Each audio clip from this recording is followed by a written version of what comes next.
What is the question that people ask you more than any other question about working with Elvis Presley? What was he like?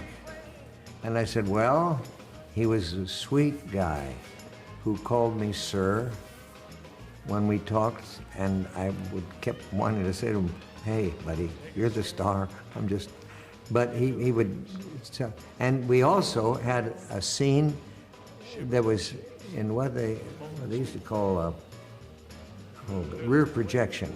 When we were on the racetrack, driving around, and we had to be in this car, and they had it. Now it takes a while to line everything up for that. And while they were lining it up, Elvis and I were seated in the front seat of the car, and we talked to each other.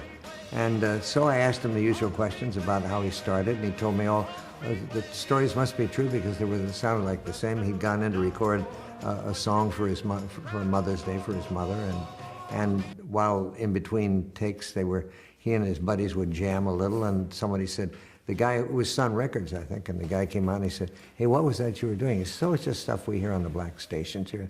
He said, well, why don't we put down a track? He says, okay, and they did, and then they played that on the air, and then the rest was history.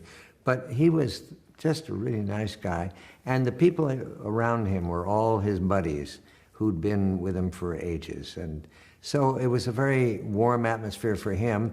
And they were nice guys, you know, they were all musicians, and most musicians are funny or otherwise nice.